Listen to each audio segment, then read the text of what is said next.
से ना रुके हम, मर्जी से चले हम, बादल सा गरजे हम, सावन सा बरसे हम, सूरज सा चमके हम, स्कूल चले हम, स्कूल चले हम।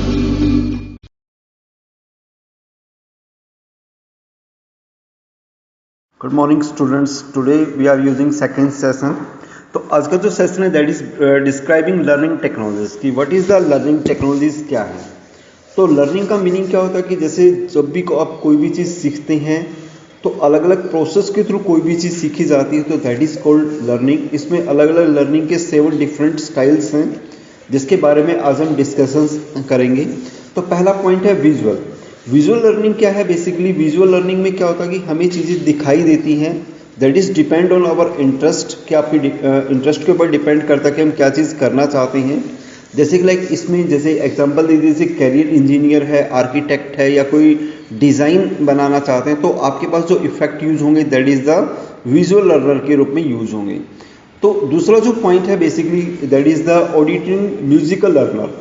म्यूजिकल लर्नर क्या होता है कि मतलब हम साउंड से चीज़ें सीखते हैं, कि हम साउंड को ऑब्जर्व करना सीखते हैं, कि आपकी जो साउंड का जो सेंस है उसके थ्रू अगर आप कोई चीज़ सीखना चाहते हैं तो वो जो लर्निंग आएगी वो बेसिकली किस टाइप की लर्निंग होती है?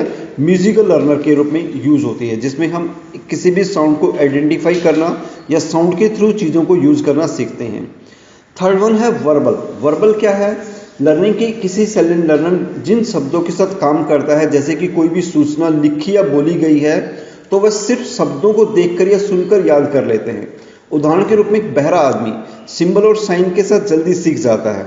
उसमें मुख्य रूप से सूचना बोलकर या लिखकर शेयर की जाती है। भाषा सीखने वालों के लिए अनुशंसित तरीकों को लिखना, पढ़ना, कहानियाँ सुनना आदि शामिल हैं। तो ये जो टेक्नोलॉजी कहलाती है किस टाइप की होगी आपके पास? बेसिकली वर्बल टेक्नोलॉजी हो गई। नेक्स्ट वन है फिजिकल। फिजिकल टेक्नोलॉजीज में किस टाइप की पॉइंट होता है कि जिसमें कुछ एक्टिविटीज़ करके दिखाई जाती हैं कि आपकी ये एक्टिविटीज़ हैं, और उन एक्टिविटीज़ के बिहाफ पे अगर हम कोई चीज़ करते हैं तो वो चीज़ें क्या कहलाती हैं? फिजिकल लर्नर के रूप में यूज़ होती हैं।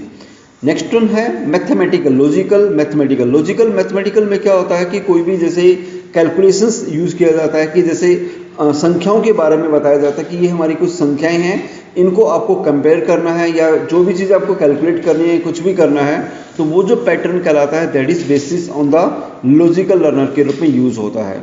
नेक्स्ट वन है सोशल या इंटरपर्सनल। सोशल लर्नर स्टाइल में वे लर्नर आते हैं जिन्हें ग्रुप में रहना पसंद है, वह एक दूसरे से सवाल जवाब करने में ज़्यादा भागीदार होते हैं। जैसे कि सोशल का मीनिंग भी यही है जिसमें आदमी एक दूसरे के साथ डिबेट कर सकता है या एक दूसरे के इंटरेस्ट के अकॉर्डिंगली कोई चीज़ें यूज़ कर सकता है, तो that is called a social. Interpersonal learner के रूप में यूज़ होगा। नेक्स्ट वन है सॉलिटरी या इंटरपर्सनल। इस तरह के लर्नर अकेले बैठ के नोट्स बनाकर दूसरों की एक्टिविटीज़ को देखकर खुद से लर्न करना पसंद करते हैं, तो ये कौन से कहलाएंगे? इंटरपर्सनल लर्नर कहलाएंगे। तो students that is the 7 different topics हैं जो हमने यूज़ किए। इसके अंदर की अलग अलग 7 टेक्नोलॉजीज़ हैं, जिसमें पहली टेक्नोलॉजीज़ क्या थी? विजुअल। विजुअल के बारे में आपको चीज़ें क्लियर हो गई हैं कि हम चीज़ों को किससे करके यूज़ करते हैं, देख करके आप चीज़ों को सीखते हैं, कि विजुअली आपको चीज़ें दिखाई देती हैं, उनके बिहाफ पे आप जो चीज़ करते हैं that is the visual. Musical है, ठीक है। नेक्स्ट वन है verbal, physical, mathematical, and then using the interpersonal और पर्सनल। तो ये अलग अलग पॉइंट्स हो गए जो इसके बिहाफ पे ये चीज़ें यूज होती हैं। नेक्स्ट वन जो हमारा क्वेश्चन है बेसिकली विभिन्न प्रकार की लर्निंग के बारे में बताइए।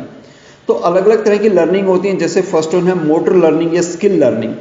मतलब देखो स्किल क्या होती है बेसिकली, जिसमें आप कोई भी एक अपने अंदर, जैसे हर इंसान के अंदर कोई ना कोई एक सीखने का या काम करने का एक गुण होता है, तो उस अपने हिसाब से वो चीज़ों को जब मैनेज करना सीखता है तो उन चीज़ों को बेसिकली हम किस में काउंट कर लेते हैं? लर्निंग के अंदर काउंट कर लेते हैं। एक अच्छा जीवन सुनिश्चित करने के लिए हमारी दिन प्रतिदिन की गतिविधियां जैसे कि चलना, दौड़ना, ड्राइविंग, ये जो सब चीज़ें आती हैं बेसिकली ये क्या कहलाती हैं? स्किल लर्निंग के अंदर आती हैं। नेक्स्ट वन है प्रीसेप्चुअल लर्निंग। प्रीसेप्चुअल लर्निंग क्या है? बच्चे को सेंसन अपनी इंद्रियों के माध्यम से प्राप्त होता है। अब सेंसेशन क्या होता है बेसिकली कि अलग अलग होता है। जैसे आपकी जो सेंस होती है कि आप क्या बेसिकली उसका मीनिंग निकालते हैं वो अलग अलग हो सकता है। हर बंदा अलग तरीके से सोच सकता है, अलग तरीके से काम करता है, हर एक का अपना अपना एक स्टाइल है, ठीक है। नेक्स्ट वन है वर्बल लर्निंग, जो हमने पहले भी हमें यूज़ किया कि जो भी भाषा आप लिखते हैं बोलते हैं, वो जो लैंग्वेज आप जब यूज़ करते हैं किसी वर्ड्स के रूप में, पैराग्राफ के रूप में, सिंबल के रूप में, that is called verbal learning है। नेक्स्ट वन है कॉन्सेप्ट लर्निंग। कॉन्सेप्ट का मतलब किसी चीज़ की एक अवधारणा हो जाती है हमारे अंदर के, एक माइंड सेट हो जाता है कि ये चीज़ें आपके लिए अच्छी हैं या नहीं हैं। तो इस तरह की जो लर्निंग बेसिकली आती हैं वो किस टाइप की होती हैं, कॉन्सेप्ट लर्निंग के अंदर आती हैं। Conceptual learning latest educational approach है जो कॉन्सेप्ट को समझने और डेटा को व्यवस्थित तथा वितरित करने के तरीके सीखने पर अधिक ध्यान केंद्रित करता है। ठीक है, जो चीज़ें हम बचपन से लेकर बड़े होने तक सीखते हैं, समझना, तर्क करना, वितर्क करना, ये सब चीज़ें बेसिकली क्या कहलाती हैं, कॉन्सेप्चुअल लर्निंग कहलाती है। नेक्स्ट है लर्निंग ऑफ प्रिंसिपल्स। सिद्धांत क्या है, मतलब सिद्धांतों को फॉलो करके हम वर्क को अच्छे से मैनेज करना सीख सकते हैं। सिद्धांत आधारित शिक्षा विभिन्न अवधारणाओं के बीच संबंधों को व्याख्या करती है। एसोसिएट लर्निंग, एसोसिएटिव लर्निंग के दो अलग अलग उत्तेजनाओं के बीच संबंधों के बारे में सीखने के रूप में परिभाषित किया गया है। यह उत्तेजना ठोस वस्तुओं और घटनाओं से लेकर अवतरणों जैसे time, location, contact and category तक हो सकती हैं। मतलब ये कॉन्सेप्ट क्या कहलाएगा, एसोसिएट लर्निंग। नेक्स्ट है एप्रिसिएशन लर्निंग। एप्रिशिएट लर्निंग मूल्यों के संबंधों को, दृष्टियों को, आइडियाज, सेटिस्फैक्शन और निर्णय प्राप्त करने की प्रोसेस है और साथ ही वैल्यूज को और अधिक पहचान है। एटीट्यूड लर्निंग, एटीट्यूड लर्निंग से हमारा रवैया होता है कि हमारा व्यवहार कैसा है दूसरों के प्रति। अगर हम दूसरों के प्रति एक अच्छा या पॉजिटिव एटीट्यूड रखते हैं तो इट मीन्स वो एक अच्छी लर्निंग मानी गई है। तो ये अलग अलग लर्निंग के अलग अलग पॉइंट है स्टूडेंट्स, तो आपको सिर्फ ये मेन पॉइंट याद रखो। तो अलग अलग जो पॉइंट है उसमें क्या क्या चीज़ें कैलकुलेट हो रही है। बेसिकली फर्स्ट वन कौन सा पॉइंट हो गया, मोटर लर्निंग आ गया, दूसरा परसेप्चुअल लर्निंग आ गया, थर्ड वन वर्बल लर्निंग है, कॉन्सेप्ट लर्निंग है, and then learning of principles, associative learning, and then appreciating learning है, एंड देन एटीट्यूड लर्निंग है। तो ये अलग अलग लर्निंग के क्या हो गए, टॉपिक्स हो गए। नेक्स्ट वन है क्वेश्चन नंबर 3, लर्निंग के विभिन्न कैरेक्टरिस्टिक्स के बारे में विस्तार से वर्णन करना है कि लर्निंग जो है उसकी विशेषताएं क्या क्या हैं। देखो लर्निंग का मीनिंग आपको समझ में आ गई, लगातार एक प्रोसेस है जो लगातार चलती रहेगी, कभी भी बंद नहीं होती। लर्निंग आप किसी भी एज में कर सकते हैं।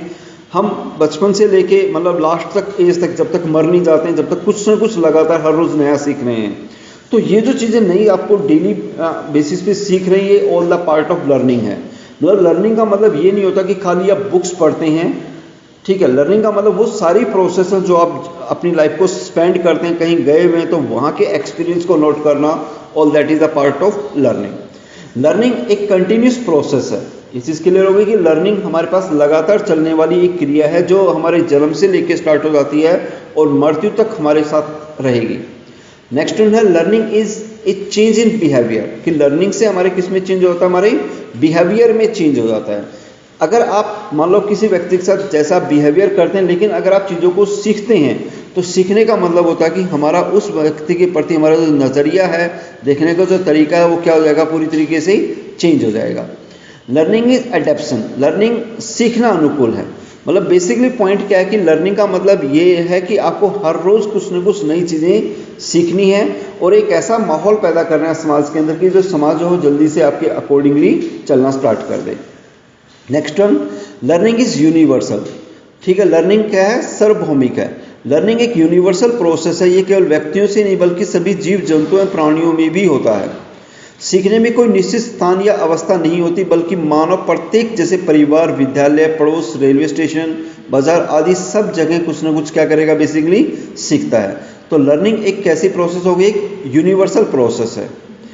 पर्पसफुल लर्निंग प्रोसेस, सीखने की प्रक्रिया उद्देश्यपूर्ण एवं कोई ना कोई प्रयोजन के लिए होनी चाहिए, ठीक है। Next one learning accumulation of knowledge, सीखने का ज्ञान का संचय करना। सीखने से स्टूडेंट के ज्ञान में वृद्धि होती है, इसलिए कहा जाता है कि सीखना ज्ञान का संचय है। ज्ञान का संचय कर स्टूडेंट अपने बौद्धिक एवं सृजनात्मक व्यवहार पर नियंत्रण करना सीख जाता है। लर्निंग इज एक्टिवेटेड, लर्निंग क्या है, बेसिकली एक एक्टिवेटेड प्रक्रिया है।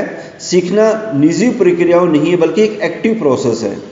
Learning is the organisation of experience, learning का मतलब क्या है कि हमारे अपने एक्सपीरियंस हैं जिसके बिहाफ पे हम चीज़ों को सीखते चले जाते हैं,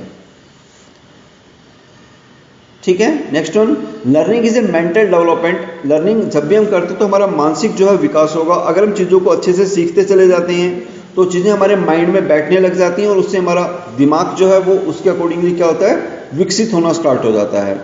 लर्निंग इज डिस्ट्रिक्ट प्रोसेस, एक विवेकपूर्ण प्रक्रिया है। मतलब आप जल्दबाजी में चीज़ें नहीं सीख सकते हैं, आपके अंदर एक बेसिकली विवेक होना चाहिए जिसके बिहाफ पे हम चीज़ों को अच्छे से क्या कर सकते हैं, सीख सकते हैं। लर्निंग एक पर्सनल एंड सोशल वर्क, मतलब लर्निंग का मतलब क्या है कि एक बेसिकली व्यक्ति का एक सामाजिक कार्य है। मतलब जैसे सीखेगा तो अपने समाज का, अपने परिवार का, वो बेसिकली उसमें क्या कर सकता है, डेवलप कर सकता है। व्यक्तिगत रूप से वो उसमें क्या कर सकता है, अपने को ऊपर उठा सकता है। Learning is a genetic process, एक जेनेटिक प्रोसेस का मतलब एक लगातार चलने वाली प्रक्रिया है। अभी देखो स्टूडेंट्स, जैसे बेसिकली हमने लर्निंग के बारे में सीखा, तो लर्निंग एक ऐसी प्रोसेस है जो हर कंडीशन में आपके साथ रहेगी। आप कभी भी लर्निंग को पीछे नहीं छोड़ सकते हैं। लर्निंग एक लगातार चलने वाली प्रक्रिया है जो आपके बचपन से लेके स्टार्ट होती है और जब तक आपकी मृत्यु नहीं हो जाती, जब तक आपके पास वो चीज़ें क्या रहेंगी, आपके साथ है। तो that is our this one session. इस सेशन में हमने 3 क्वेश्चन आंसर यूज किए हैं जो बेसिकली किससे रिगार्डिंग है, लर्निंग से रिगार्डिंग है कि लर्निंग क्या है, लर्निंग के स्किल्स क्या हैं और किस तरीके से लर्निंग हमारी लाइफ को एक अच्छे तरीके से यूज कर सकती हैं।